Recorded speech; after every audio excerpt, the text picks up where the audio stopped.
구원받은 사실에만 초점을 두거나 강조를 해왔습니다. 구원을 받으면 모든 것이 다 해결되는 것처럼 우리는 생각을 해왔지요. 구원받는 것 중요합니다. 그러나 그보다 더 중요한 것이 있습니다. 그것은 구원의 목적을 아는 것입니다. 구원의 목적은 하나님의 이름, 하나님의 나라, 하나님의 뜻, 하나님의 영광을 위해서 살아가는 것입니다. 히브리서는 지금 그 사실을 강조하고 있지요. 1장부터 시작해서 10장, 18절까지는 구원과 관계된 사건들을 설명해 준 후에 이제 11서 10장 19절부터 25절까지는 구원받은 후에 믿음, 소망, 사랑을 실천하면서 살아야 한다는 것을 말씀해 주었습니다. 그렇게 살아야 하는 이유에 대해서 26절부터 31절까지 말씀하고 있는데요. 믿음, 소망, 사랑을 실천하지 않고 살아가면은 배도의 길을 걸을 수 있게 되고 그 결과 하나님의 심판을 받게 되기 때문에 그렇습니다. 그러면은 구원받은 복음의 목적에 합당한 삶을 살려면은 어떻게 살아야 하는가? 오늘 본문은 그 사실을 얘기하는데 믿음과 인내의 삶을 살아야 한다고 말씀하고 있습니다. 현실 속에서 믿음과 인내의 삶을 살기 위해서 무엇을 해야 할까라는 질문을 던질 수 있는데요. 오늘 본문은 두 가지 사실을 언급하고 있는데 이 결론적으로 얘기하면 이 두 가지 사실은 구원받은 직후의 삶을 한번 되새겨 보라는 거예요. 그리고 주님이 오실 때에 주어질 미래의 상을 바라보면서 인내하면서 살아가라라고 얘기를 합니다. 먼저 저자는 청중이 예수님을 영접한 직후에 얼마나 신실했는지를 한번 되새겨 보라, 상기해 보라 라고 얘기하지요. 32절입니다. 다 같이 한번 읽어봅니다. 시작.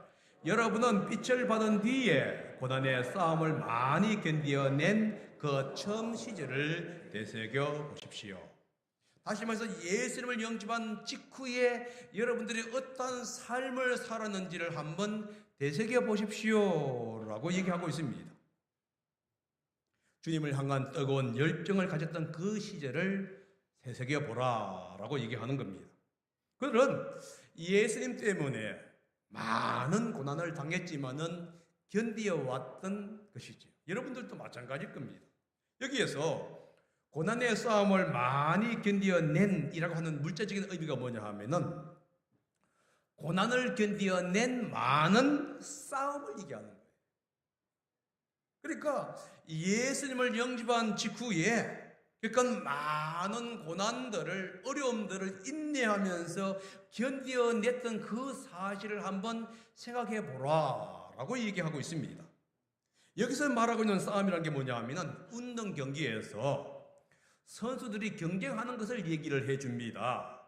승리를 위해서 선수들은 어려운 훈련, 경쟁의 과정을 이겨내야만 하는 거예요.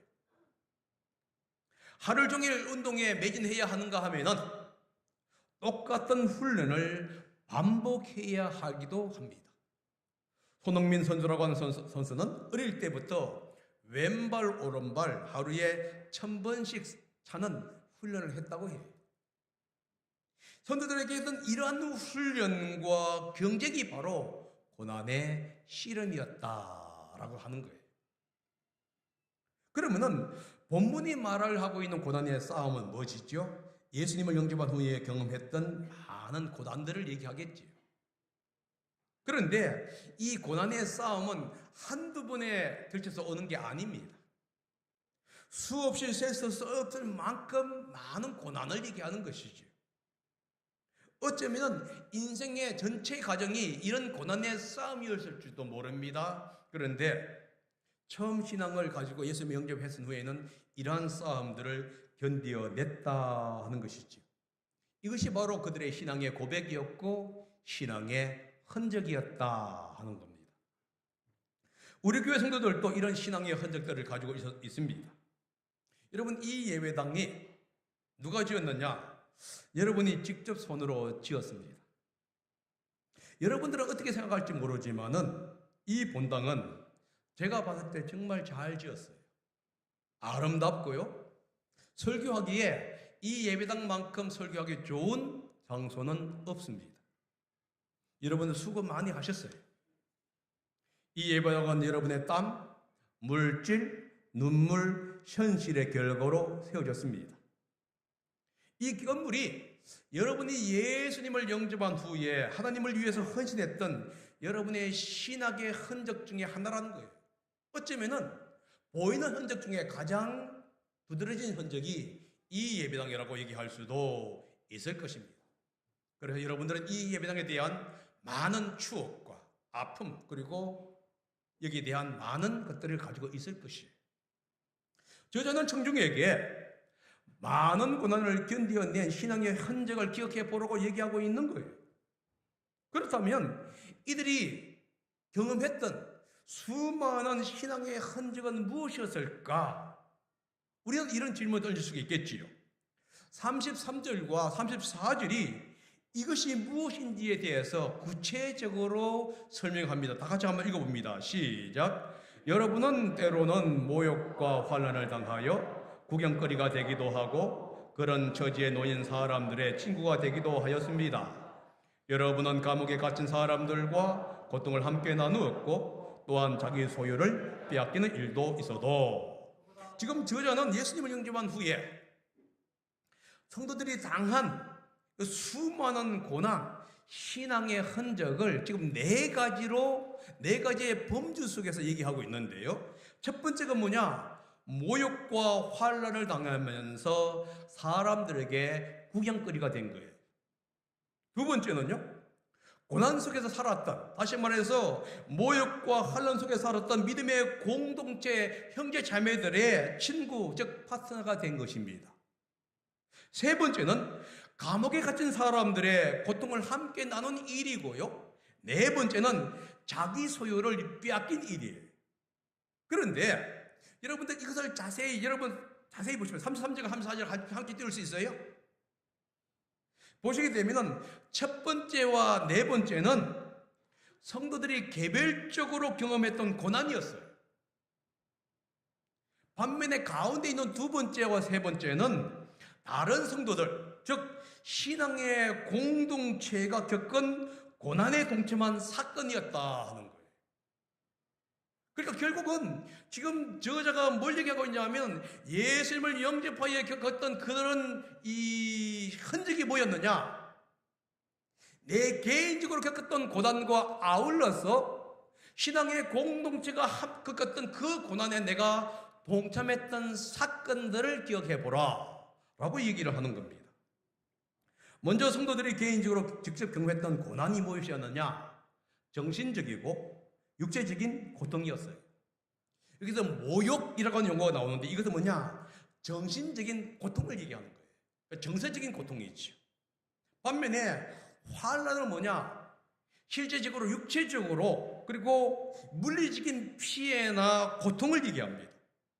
예수님을 믿는다는 이유 때문에 가해지는 수많은 정신적인 고통, 정서적인 고통을 당해야 했다는 거예요. 불명명예를 당해야 했고요, 치욕을 당해야 했고요, 창피를 당해야 했고요, 망신살이를 덧거쳐야 했고요, 욕설을 비난, 지책 등을 받았다는 거예요. 그러나 그것을 견디어 왔어요. 정신적인 고통뿐만 아니었지요. 물리적인 피해, 즉 육체적인 피해도 입었습니다. 억압을 받기도 하고 탄압을 받기도 하고 학대를 받기도 하고 압제를 받기도 했다는 말입니다. 이 물리적인 피해는 단순히 탄압이나 학대뿐만 아니라 재정적인 피해까지도 오게 되었는데 그것은 재정적인 손실을 얘기하는 거예요. 34절에 보게 되면 재산이나 소유를 빼앗겼다고 증언하고 있어요. 여러분, 재산 몰수라는 게 뭐냐? 종종 투옥이라든가 추방을 동반하기도 한 거예요. 그러니까 익산에 살던 사람들이 모든 재산을 빼앗긴 후에 다른 지역으로 추방을 당하든가 아니면 먼 이국 땅으로 추방당하는 것을 여기서 포함시키고 있는 겁니다. 그런데 재산 몰수는 적대적인 관계를 가진 사람 폭도들에 의해서 이루어지는가 하면은 부정과 부패로 얼룩진 관리들에 의해서도 이루어졌다는 거예요. 초기 유대인들은 유대인들에 의해서도 이런 핍박을 받은가 하면은 또한 이방인들에 의해서도 받은 거예요. 그러니까 사면 초과가 되었다 하는 겁니다. 정신적이면서도 물리적인 고난과 재앙을 받음으로 많은 사람들에게 구경거리가 되었고 조롱거리가 된 거예요. 하나님이 있더니만 그걸 참 잘났다 하는 그런 많은 비난을 감수하면서 살아왔던 거예요. 여러분들도 아마 예수님을 믿었던 이유 때문에 형제 자매들에게 부모들에게 그 과거의 그런 어려움들을 많이 겪었을 것이에요. 그들은 그런 부당한 대우를 받았을 뿐만 아니라 그런 대우를 받는 사람들의 친구가 되어 주었습니다. 이러면 친구가 된다는 얘기가 뭐냐 하면은 팬이 된다 혹은 관중이 된다 이런 뜻이 아니에요. 그들의 고난과 함께 동참을 한 것이에요. 이것을 잘 설명한 구절이 나오는데 34절의 후반절에 뭐라고 했죠? 감옥에 갇힌 사람들과 함께 고통을 나누었다. 이 구절이죠. 신앙 때문에 투옥되고 형벌을 기다리고 있는 그 사람들의 생활 필수품을 제공해 주었다는 거예요. 그들의 필요가 있을 때마다 함께 채워준 것이에요. 사실 초기 성도들은 비인간적인 대우를 받았고 또한 비인간적인 대우를 받는 성도들을 돌보아 주었어요. 자신도 재산이나 소유가 빼앗겼기 때문에 먹을 것, 입을 것 이게 없으면서도 또한 그런 대우를 받고 있는 성도들의 필요를 그들이 채워주었다는 말이에요. 마음으로 채워주었고 기도로 채워주었습니다. 그리고 실제적인 필요를 채워주었었어요. 그렇다면 여러분 얼마나 풍부하게 채워주었겠습니까? 나도 없는데. 그러나 그 속에서도 그들은 함께 한 거예요. 이것이 바로 그들의 신앙 고백이었고 신앙의 흔적이었다 하는 것이죠. 여러분 자신을 한번 생각해 보시기 바랍니다. 여러분들이 정말로 어려웠을 그 당시에 먹고 살 거 없는 거 있을 때 김치 하나면 좋았고 라면 하나가 좋았던 그 시절에 함께 나누었던 그 시절을 생각해 보시기를 바랍니다. 초신자들이 이 히브리서 저자들이 바로 그 얘기를 하고 있는 거예요. 그렇게 했던 것을 기억해 보십시오. 그런데 왜 그들이 그렇게 할 수 있었냐 하는 거예요. 무엇 때문에 자기들이 피해를 보면서도 피해 보는 사람들을 위해서 헌신하고 도와주고 기도해주고 함께 해주었냐는 거예요. 34절 후반절이 그 이유를 설명해 줍니다. 다 같이 읽어봅니다. 시작. 그보다 더 좋고 더 영광한 재산이 있다는 것을 알고서 그런 일을 기쁘게 당하였습니다. 더 좋은 영구한 재산이 있다는 것을 그들이 알았기 때문에 그래요. 더 좋은 재산이 있다는 것을 알 때 이 땅에서 핍박을 받고 재산을 빼앗겨도 아깝지가 않았다는 것이에요. 재산 몰수에도 묵묵히 따랐을 뿐만 아니라 기뻐할 수가 있었어요. 왜냐하면 훨씬 더 나은 것을 가지게 되다는 믿음 때문에 그랬다는 겁니다. 여러분 만약에 여러분들 앞에 두 개의 아파트를 선택할 수 있는 선택권이 있다고 합시다.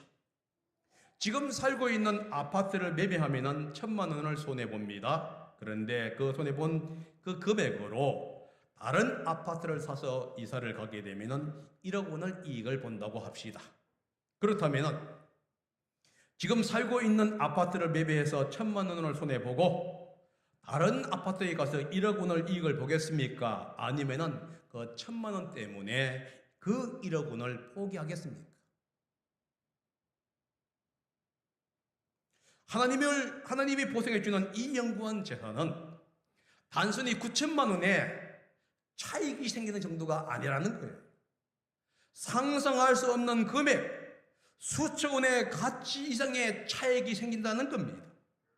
그렇기 때문에 그들이 처음 예수님을 위해서 받은 고난, 예수님 때문에 모셔당한 재산을 아깝게 여기지 않았던 이유가 뭐였느냐? 거기서 오히려 기뻐할 수 있었던 이유가 뭐였느냐? 하나님이 주실 그 놀라운 재산, 놀라운 보상을 그들이 바라보았기 때문에 이 땅의 재산은 일시적이고 사라집니다. 그러나 주님이 주시는 재산은 영원하고 사라지지 않는다는 거예요. 가치 또한 비교할 수가 없겠지요. 더 영원한 것을 바라보았기 때문에 고난의 싸움에서 인내할 수가 있었던 것이에요. 지금 저자는 그 때를 기억하라는 겁니다.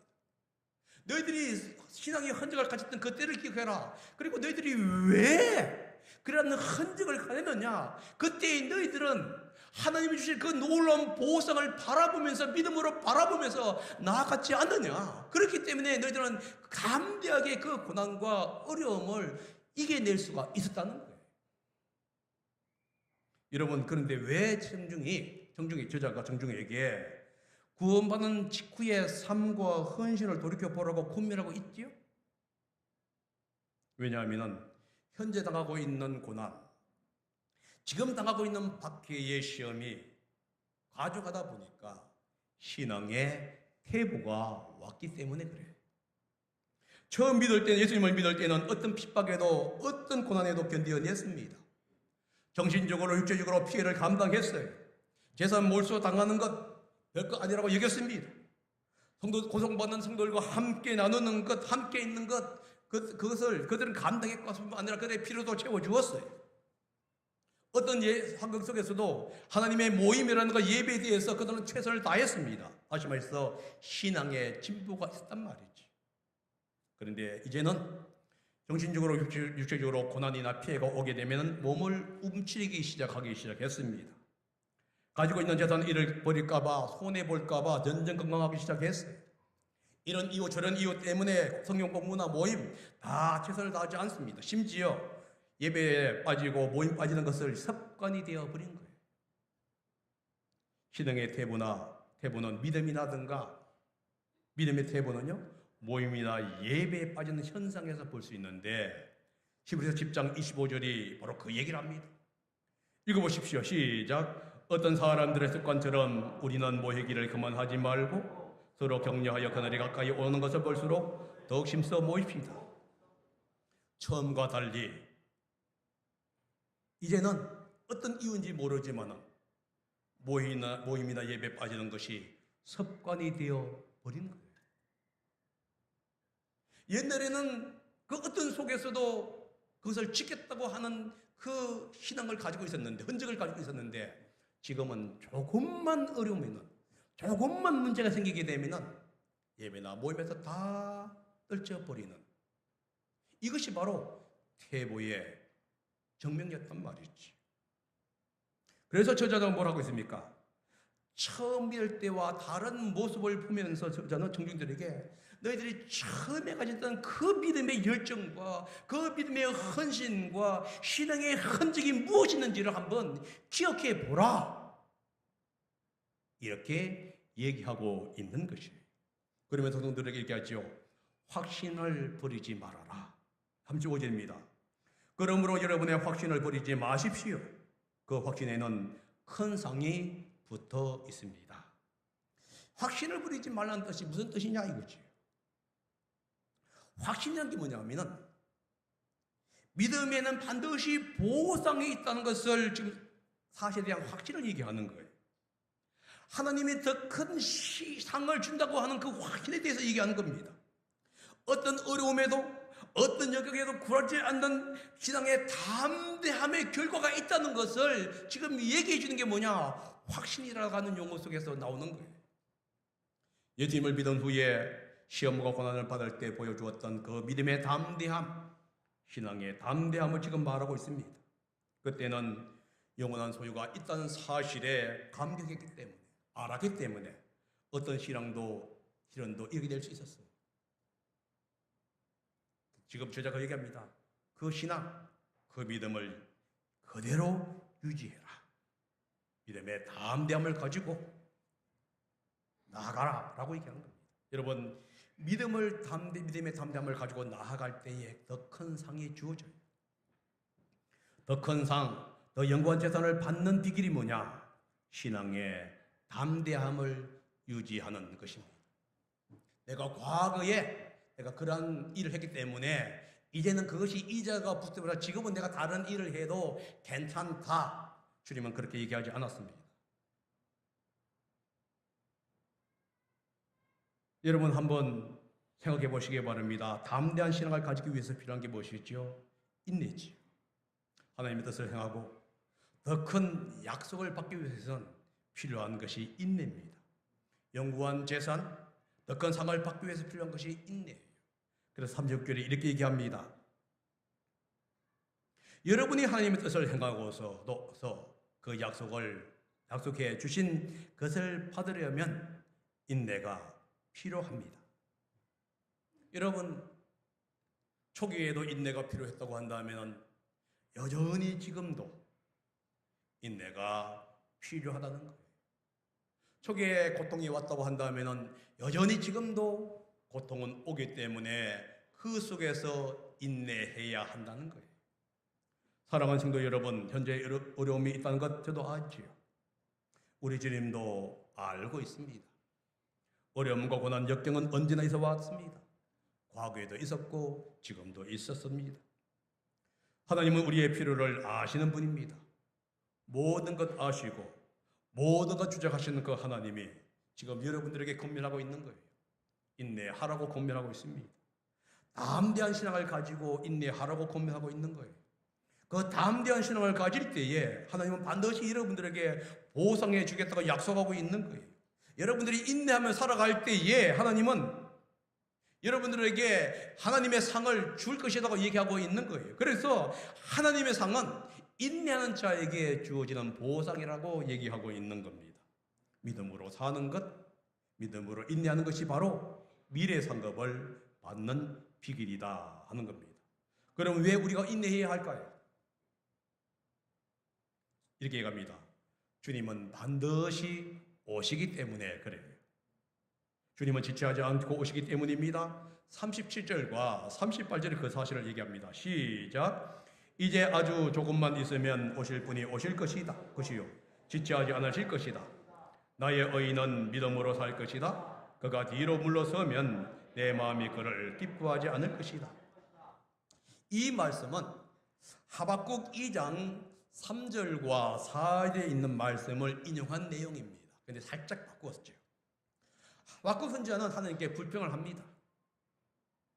이스라엘 백성 사이에도 의인이 있고 악이 있는데 이 의인이 악인에 의해서 핍박을 받고 있는데도 불구하고 하나님은 침묵을 지키고 있는 거예요.